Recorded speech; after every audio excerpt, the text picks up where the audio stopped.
آپ صرف اخبار کی ڈیٹ بدل دیں، حالات ہمیشہ ایک ہی جیسے رہتے ہیں۔ ایسے یکساں ہیں میرے شہر کے سارے حالات، صرف تاریخ سے اخبار بدل جاتا ہے۔ صرف تاریخ سے تو یہ اب سوال کرنا کہ آج کے حالات کیا ہیں، وہ کل والے ہی حالات ہیں۔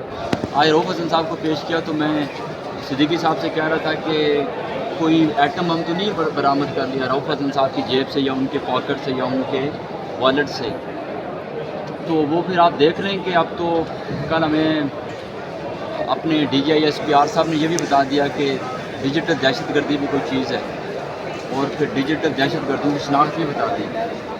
بس دیکھ لیں حالات کس طرف جا رہے یہ ہیں۔ ڈیجیٹل دہشت گردی پی ٹی آئی کی طرف اشارہ تھا یا اوور آل جو یوتھ ہے پاکستان کی اس کی طرف اشارہ تھا؟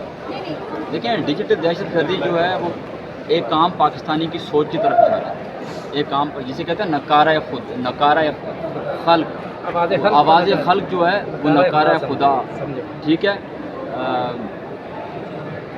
یہ وہ لوگ ڈیجیٹل دہشت گردی کہتے ہیں عوامی رائے کو، جن لوگوں نے اربوں روپے لگا کر فیک اکاؤنٹس بنائے ہوئے لوگوں کے خلاف کیمپین چلانے کے لیے، اپنا نیریٹو بلڈ اپ کرنے کے لیے، لوگوں پر الزامات لگانے کے لیے۔ خود میرے خلاف کبھی میں کوئی پوسٹ کرتا ہوں تو اس کے نیچے کوئی 200, 250, 300 لوگ ایک دم آ کر گالم گلوچ کرتے ہیں۔ وہ سارے وہ لوگ ہیں کہ جو ان کے پیڈ ہیں، اور بعض اوقات مزے کی بات آپ کو بتاؤں کہ کچھ لوگوں کے 200, 300, 400 فالوورز ہوتے ہیں، ان میں بھی مریم نواز صاحبہ کا نام ہوتا ہے۔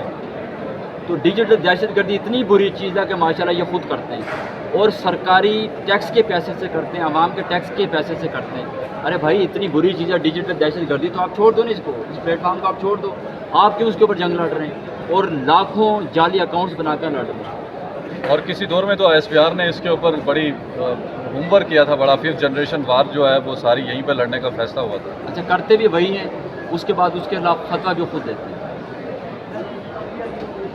زبان خلق جو ہے وہ نکارہ خدا ہے، اور یہ جو لوگ سوچ رہے ہیں، جو لوگ لکھ رہے ہیں، جو لوگ بیان کر رہے ہیں، جس چیز کا لوگ اظہار کر رہے ہیں، یہ سیوک پلس ہے۔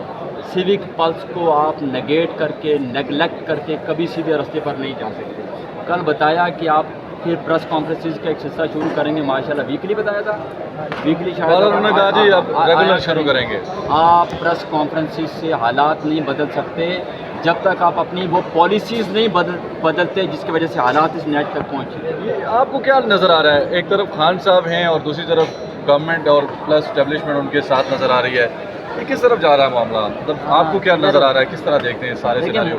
دیکھیں میرا ایک شعر ہے کہ یہ جنگ فیصلہ کن موڑ پر ہے، اس سے کہو ہوا کی صف میں چلا جائے یا چراغ بنے۔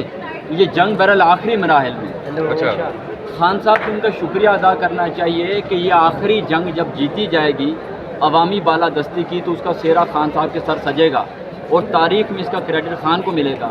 انہوں نے تو یہ میں کبھی کبھی کہتا ہوں کہ ہماری اسٹیبلشمنٹ خان صاحب کی بھی ٹیم ہے، جتنی زیادہ امیج بلڈنگ خان صاحب کی ان لوگوں نے کی، کسی اور نے نہیں کی۔ 2018 کے حالات میں خان صاحب کی پوزیشن اور تھی، اس کے بعد اب جو حالات ہیں ریڈی والا مجھے ملتا ہے۔ میں ابھی کہیں بتا رہا تھا کہ ایک بچہ مجھے ملا اور اس نے میرے کاندھے پہ ہاتھ رکھا، 11-12 سال کا بچہ، ایک تقریب میں، اور مجھے کہتا بھائی آپ نے ڈٹے رہنا۔ یہ جو احساس ہے اور یہ جو حالات کا جو ادراک ہے، یہ ایک 12 سال کے بچے کو ہو گیا ہے، یہ ریڈی والے کو ہو گیا، یہ ایک مزدور کو ہو گیا۔ اب معاملات اس نیچ پر نہیں ہے کہ آپ پریس کانفرنس سے ختم کریں گے، آپ پریس کانفرنس سے بات بہت آگے کی۔ Thank you.